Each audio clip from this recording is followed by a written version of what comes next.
Welcome. Today we'll be talking about different stories about sinister yogis. Now, David White wrote a book called Sinister Yogis. It's very good, and he opens it by describing all of these different stories about sort of these rotten yogis. Now, you'll find rotten yogis in contemporary Hindi stories and medieval Hindi novels. You'll find them in stock and trade throughout Sanskrit literature, especially in the post-medieval era and the medieval era. So yogis, as I've said before, are kind of dangerous, kind of scary.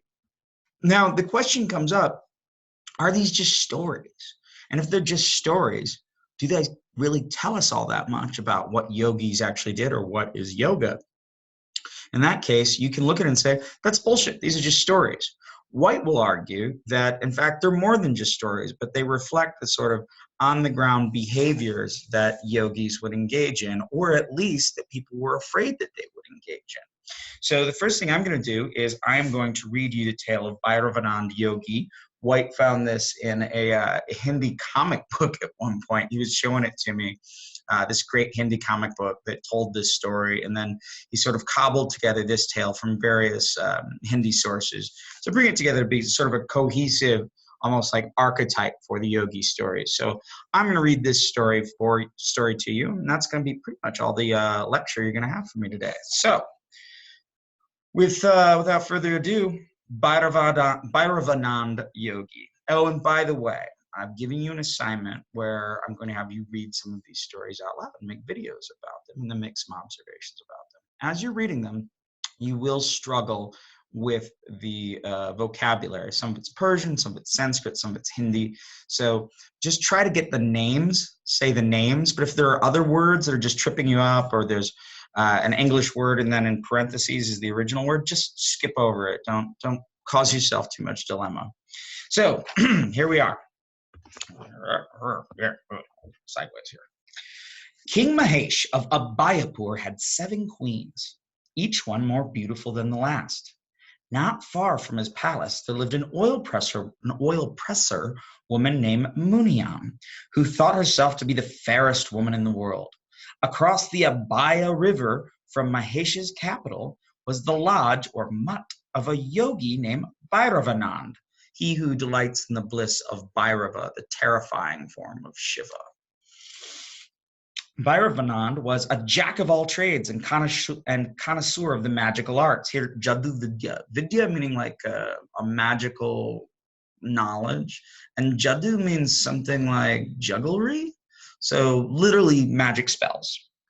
Both the king and the yogi were disciples of a teacher named Madhukar. Muniyam and the king's 7 wives also sported with Bhairavanand Yogi, who led them in song and dance. Bhairavanand had a little room built onto the side of his lodge. Beneath its floor, he had a pit dug with spikes in the bottom and a woven leaf mat stretched over the top. One day, the 7 queens enticed the city watchman to accompany them to a feast at Bhairavanand Yogi's lodge. They told him to lie down and rest in the little room while the food was being prepared. And when he did, he fell through the mat onto the spikes and he died. All the queens were in love with the yogi, and they took their pleasure with him before returning home at night to the king. Look out, Bhairavanand Yogi, he's out to get you ladies. One day, Muniyam announced to the king that the knowledge of women's wiles was the sole knowledge worth having. Really? Oh, okay. When King Mahesh asked Madhukar, his guru, for instruction in this art, he begged him not to pursue it further. But the king insisted. He said to him, "If you are to receive instruction, then you must climb up into the city's watchtower and stand guard. Here, I give you this herb. When you place it on your head, you will take on whatever appearance you desire. And when you take it off your head, you will return to your original form." One night, after he had begun to stand guard, as Madhukar had told him to, the king saw Muniyam's husband returning home from a foreign land. Muniyam laid him down on their bed where he fell sound asleep. Setting about to prepare him a sumptuous meal, she passed near Bhairavanand Yogi's lodge. Seeing her, he flew into a rage. These yogis do that. And whipping her across the buttocks, he exclaimed, "Where have you been all day? And why have you stayed so long? Why have you stayed away? When she explained that her husband had returned from a foreign land, Bhairavanand Yogi said, "Well then, if you now belong to him and not me, why have you come back here? Go back to him." When Muniam insisted that she was still his, Bhairavanand told her to prove it by cutting off her husband's head and bringing it to him. These yogis, big demands, big demands. It's a rough life having an affair with a yogi. Gets your husband killed. So Bhairavanand told her to prove it by cutting off her husband's head and bringing it to him. She went home directly and did as he said. When Bhairavanand saw her foul deed, he cried, "Murderess! Outcast woman! Sinner, begone! How could you, who are not true to your lawful husband, belong to me?" And he drove her away. Regretting what she had done, she returned to her house, placed her husband's head next to his torso, and began to wail loudly. When the townspeople came running and saw her husband with his head cut off and covered in blood, Muniam told them that a band of robbers had killed him as he was returning home, not that she did it herself under the commands of the dreaded Bhairavanand Yogi. From where he stood, King Mahesh had secretly seen all that had transpired. Remember, he was up as a night watchman. At sunrise of the next day, the townspeople came to carry off Muniam's husband's corpse for burning. Then she said, "I shall burn with my husband and become a sati." Okay, very quickly. What is a sati? Sati is a woman who, after her husband has died before her, then she declares that she will mount onto his funeral pyre as he's being cremated, and she will die herself. And then after she dies, on being burned to death in the funeral pyre, she ascends into the heavens, but then she also has power. So she becomes like a supernatural, invisible person who takes care of her family and clan and whatnot. So that's what a sati is. We don't have time to go into that more at the moment. Seeing her seated on her husband's pyre, King Mahesh denounced her, saying that no person versed in women's wild could become a sati after murdering her husband. Muniam was reduced to ashes on her husband's pyre. One night from his watchtower, the king saw the 7 queens preparing all sorts of succulent dishes at Bhairavanand's lodge. The next morning, they called up to him, "Hey, watchman, come down from your tower." Remember, king's up there in disguise as a watchman. "Take this plate and come with us." The disguised king crossed the river with them to the lodge, where they told him to lie down and rest in the little room while the food was being prepared. The queens began to dance together with Bhairavanand and sing songs in the ghazal and dadari styles. They became drunk with dance and song. Resting back in the little room, King Mahesh lifted the mat and saw the pit that had been dug beneath it. And when he peered into the pit, the bones of the dead watchman began to laugh and speak to him. "Oh, king, have you fallen the same misfortune as I?" Upon which the king ran away. As he ran, he heard the 7 queens raising the alarm and Bhairavanand shouting, "Don't let him get away!" The king crossed the river, but saw they were still on his heels. Out of breath, he turned back again. Just then, a diamond he had set in his tooth, kings had diamonds in their teeth, began to twinkle in the moonlight. The queens saw that diamond and each said to each other, "What an awful thing! The watchman was the king in disguise." And so they returned to Bhairavanand and told him all that had happened. Bhairavanand gave them some ash, which is also sacred ash known as vibhuti. Vibhuti is like magical power as well. Bhairavanand gave them some ash, saying, "Go back home and wait on your king. Anoint his body with unguents," those pleasant smelling smearing things. "And when he has fallen asleep in his bed, blow this ash into his ear. He will turn into a ram. Then beat him on the back with sticks until he dies." They did as he said, and the king, under the blows of their sticks, realized that his life was in danger. The queens had locked all the doors of the palace, but as fate would have it, one window was left open, and the king escaped through it, as a ram, and ran to the house of his guru Madhukar. Scolding him and saying he should never have sought the knowledge of a woman's wiles, Madhukar said he would turn the king, who was now a ram, into a parrot, so that he could live incognito in another king's realms. So saying, he took a bundle of herbs and thrust it into the ram's wool. And the king, now transformed into a parrot, flew off to the land of Harewa. Bhairavanand learned of this and sent the 7 queens to Abhayapur to summon all the kingdom's fowlers. So the folks that, hunt and capture parrots and various fowl, whatever sort.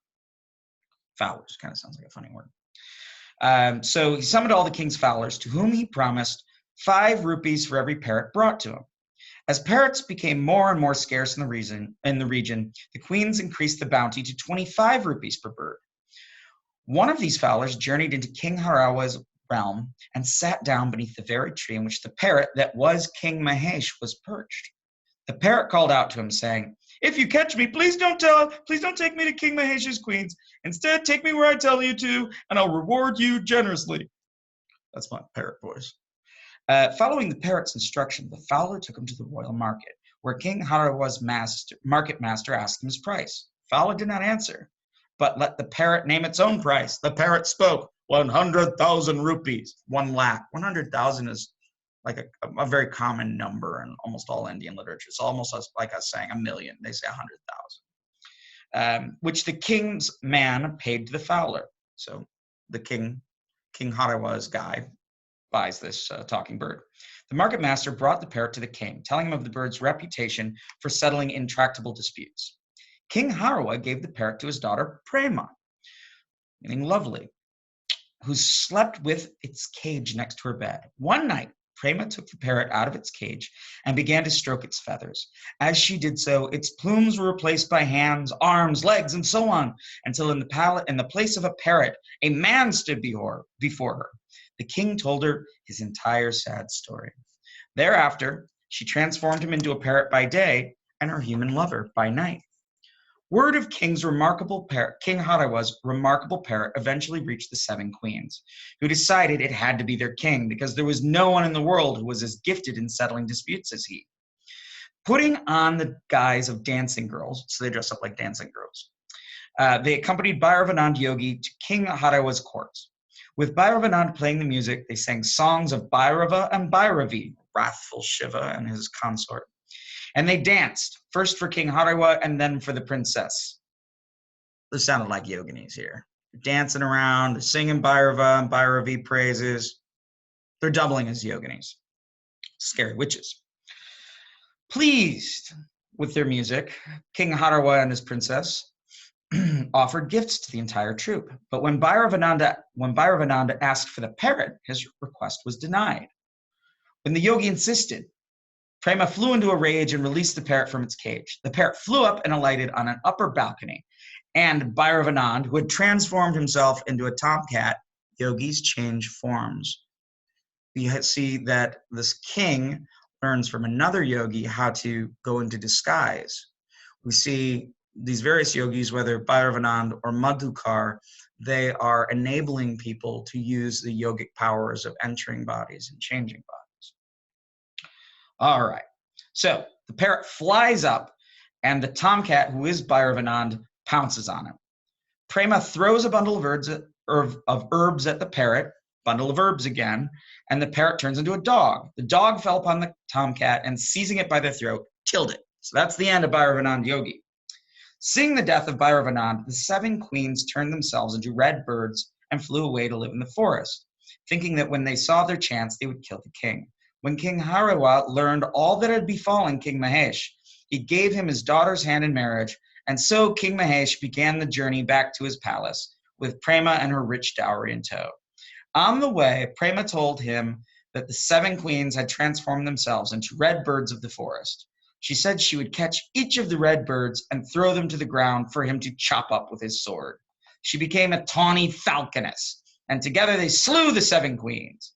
They then discovered the yogi's lodge and filled in the pit beneath the little room, and forever blotted Bhairavanand's name from the face of the earth.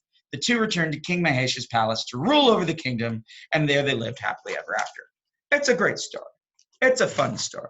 We see a lot of themes. Yogis tricking people, yogis fighting with kings. Interestingly, kings learning to use the same powers that the yogis are using to manipulate them, yogis switching bodies, yogis seducing people. We don't see cannibalism, but we'll see it in other texts that you're going to look at. And what you see overall is that these yogis are a little sketchmo. We also see that Bhairavanand Yogi, based on his very name, Bhairava Ananda, is probably a tantric yogi.